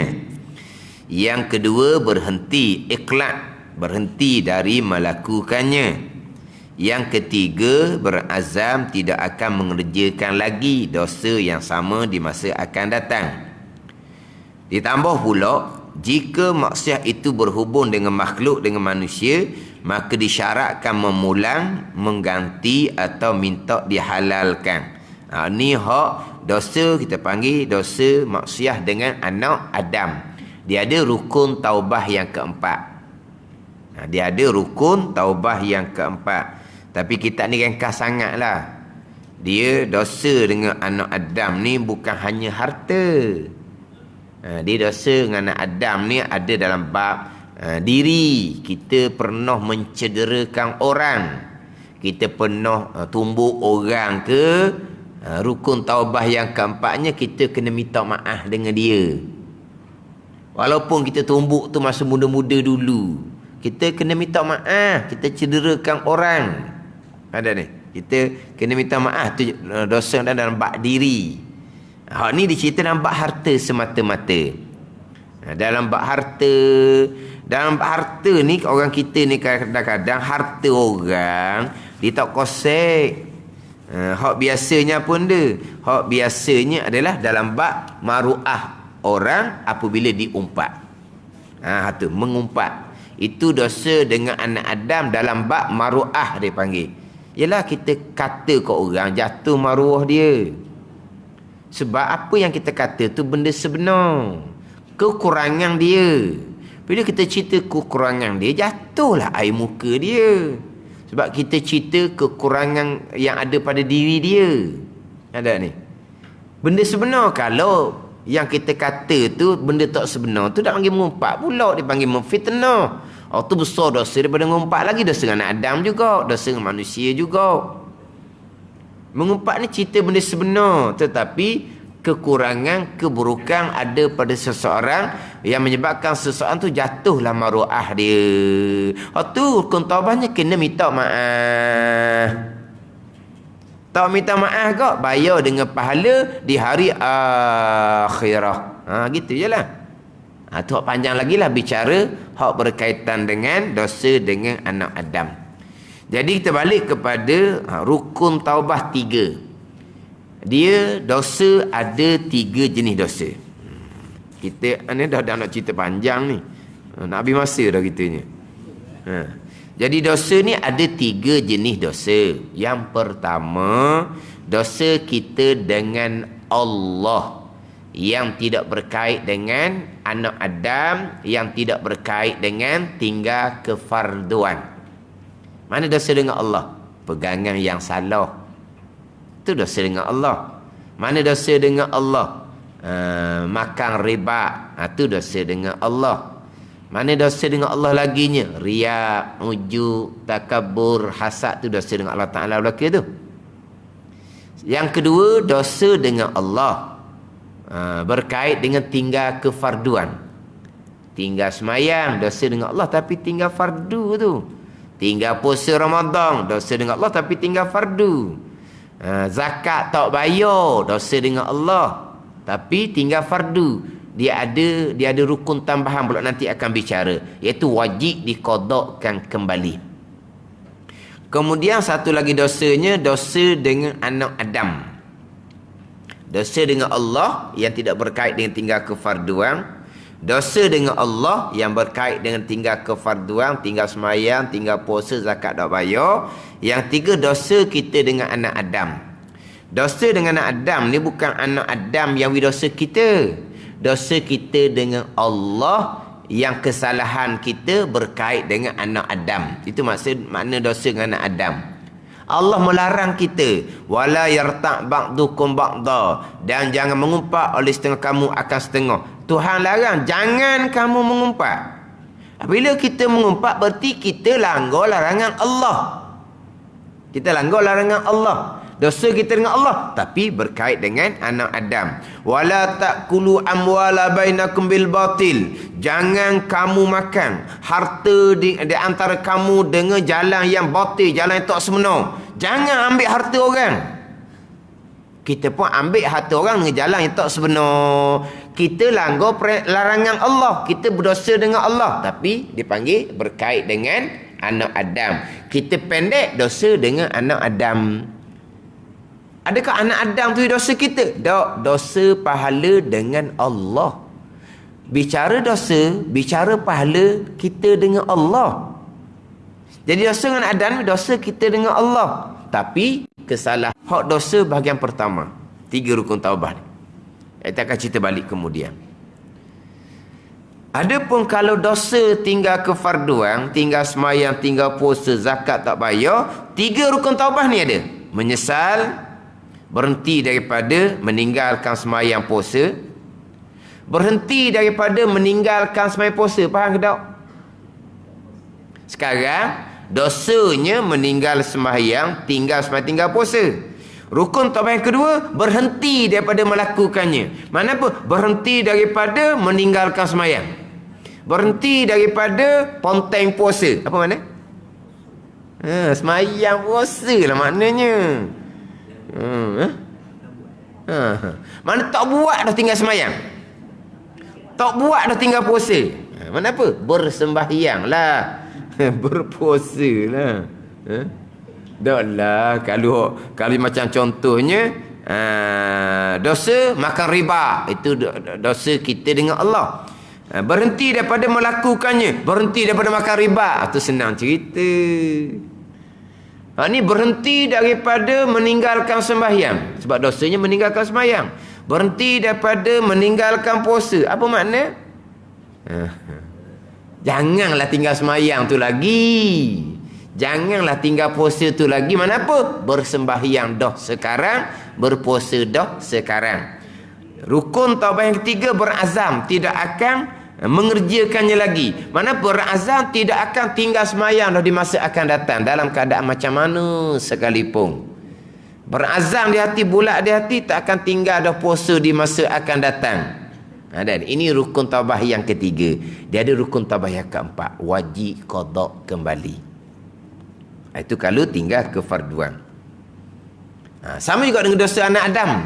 Dia ada rukun taubah yang keempat, kena minta maaf dengan seseorang yang kita umpat, yang kita ambil harta seseorang, kita kena pulangkan kembali kalau masih lagi ada. Kalau harta tu tak ada, kita wajib kena ganti.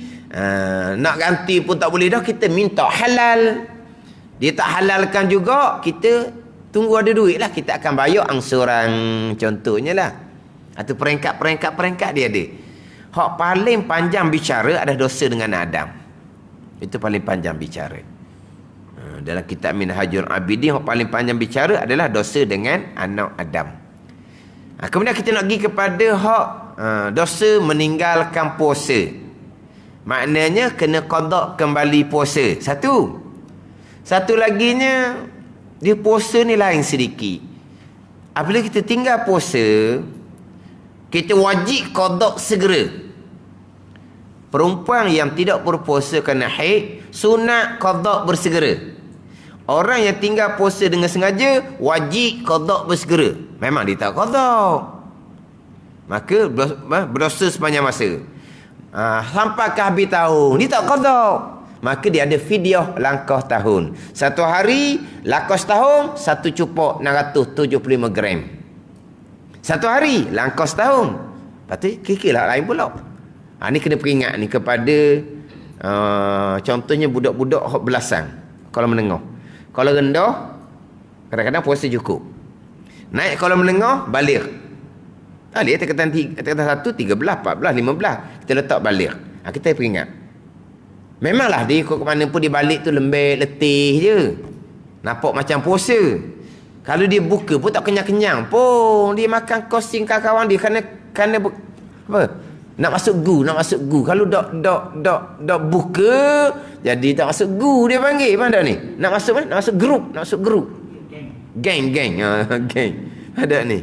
Kita peringat dia. Ingat baik awang mak tak tahu mak awang. Mak tak tahu. Mu keluar, mu balik, mak tak ikut mu. Mu balik memang lapar. Kalau mu tinggal puasa ingat baik, mu catat molek. Setahun ni berapa hari mu buat perangai gini. Berdosa besar mu dengan Allah Ta'ala ni. Dosa besar satu, ingat baik. Mu qada ke tak? Pasti mu dak qada. Masuk tahun depan, kalau 10 hari 10 cupok. Tak lakon pula tahun, 10 hari 10 cupok. Kalau tiap-tiap tahun buat perangai, umur 40, 50, 60 baru nak bertaubah, baru nak qada kembali, berapa ribu cupok nanti. Kena peringat tu. Ribu cupok kena beli beras. Tak beli beras juga mati. Kalaulah anak-anak tu tahu hutang ayah masa budak-budak, masa bukan budak ni kalau budak tak balik. Ni panggil balik tak panggil budak dah, orang tua dah, panggil dewasa lah. Jadi maknanya kalau mati, kata, kalau anak tu tahu bahawa orang tua ni masa dulu tu dia tinggal puasa, dia belum bayar fidyah, anak-anak ni wajib keluar daripada harta peninggalan kamu tu. Tak boleh bagi pusaka lagi ya. Hutang agama kena bagi pada fakir miskin dulu. Apa gitu benar. Tapi kalau anak tak tahu, sebab itu sejarah lampau, orang tua ni pun duduk masjid, warang je. Qada semayang, qada puasanya tidak. Fidyahnya tidak bayar, dia buat warang, mati dia. Anak-anak tak tahu, dia pun jadi pusaka. Kena-kena dalam pusaka tu ada 1000 cupok ke, ada 1000 cupok ke, sebenarnya hak pakai miskin terbahagi dalam pusaka. Memang anak tak berdosa kerana tak tahu, tapi hilang barakah sebab hak orang. Hak orang ni siapa ni? Hak pakai miskin. Hak orang, kalau hak orang kalau kaya pun berdosa dah. Ini hak orang fakir miskin pula. Tapi dah anak-anak tak tahu. Maka anak memang tak berdosa sebab tak tahu. Tapi sebenar-benarnya itu bukan bahagian pusaka. Milik fakir miskin. Terbahagi pusaka di kalangan anak-anak. Hilang barakah. Bila hilang barakah, tak akan ada kekuatan agama. Mana kena peringat pada anak kita ni. Kamu tinggal puasa, berdosa besar kamu ni berpanjangan ni. Bukan kata wajib qada je. Kamu kena bayar fidyah lah kau tahu. Sebab saya pernah ceramah seumpama ni di satu sekolah menengah. Sekolah menengah ni memang rekod dia, disiplin dia memang bermasalah. Cerita hukum ni. Cikgu wajib semalam tu, ni mari jumpa ustaz dia ngadu. Dah saya macam mana ustaz Memanglah saya tak tahu ada semua main macam tu. Bukan 30 hari dia kata. Bukan tak puasa terus. Tapi kena guni lah, kena kawan ni macam mana. Kamu kena qada juga. Habis Ramadan ni kamu kena qada. Lepas lepas dah tu kamu kena bayar fidyah lah kau tahu. Bayar fidyah lah kau tahu saja boleh ke tak? Tak boleh, kena qada. Lagi tak qada tak berhenti lah kau tahu tu. Bayar dah. Qada ke tak? Tak. Lah kau tahu kena bayar pula. Lah kau tahu dah bayar pula. Kena qada. Barulah berhenti lah kau tahu tu. Jadi ceramah gitu di sekolah menengah, hak disiplinnya memang berat sekolah tu. Kena gitu ke. Lah faham lah. Kita ingat molek anak cucu kita tu. Mun tak sedar nipu lah kata. Ngemak boleh tipu. Dah. Ngemak boleh tipu, ngayah boleh tipu. Tapi dengan Tuhan mu tak boleh tipu. Perkara ni akan membabitkan harta kamu. Sampai kamu mati kalau kamu tak bayar. Itu masalah pihak pakai miskin. Kalau anak-anak kamu akan datang bagi sebagai pusaka, hilang barakah hidup mereka kerana kesalahan kamu yang akan buat perangai pada masa umur 15-16 ni. Kalau puasa pun tak jejahnya. Kalau puasa pun tak jejahnya budak ni. Bukan macam orang tua puasa main bola pun boleh budak-budak ni. Tapi dia panggil berkawan, tak kena kawan. Hari kita kena beritahu hukum dia, beritahu hukum. Pandai ni. Tinggal puasa, dosa besar. Kamu tak qada, lah kau tahun 1 cupok untuk 1 hari. 10 tahun 10 cupok. 20 tahun 20 cupok untuk 1 hari. Kalau 10 hari, 15 hari, 20 hari, 30 hari, siap. Ada ni, kita kena peringat tu, peringat. Sebab saya jumpa budak-budak muda, budak-budak ngaji umur 25, 26. Ada dah kena bayar fidyah. Tapi dia segera qada lah, segera qada. Umur 25, 26 ni kira bagus dah ni. Tapi masuk perangai tu umur 13, 14, 15 buat perangai. Jadi dia tak tahu. Dia ingat ke berdosa tu memang berdosa lah. Tapi dia akan berpanjangan. Berkait dengan contohnya fidyah lah kau tahu. Jadi kita cerita semula lah berkaitan dengan taubah daripada dosa. Hak 3 bahagian dosa. Wallahu alam. Bismillahirrahmanirrahim. Alhamdulillahirabbil alamin wassalatu wassalamu ala sayyidil mursalin wa ala alihi wa sahbihi ajma'in. Allahumma iftah alaina futuhal arifin. Allahumma allimna ilma akdamin wa fahimna famasabikin warzuqna ruqat talibin. Allahumma zidna ilma wa alhiqna bis salihin. Wa sallallahu ala sayyidina Muhammadin wa ala alihi wa sahbihi wa sallam. Walhamdulillahi rabbil alamin.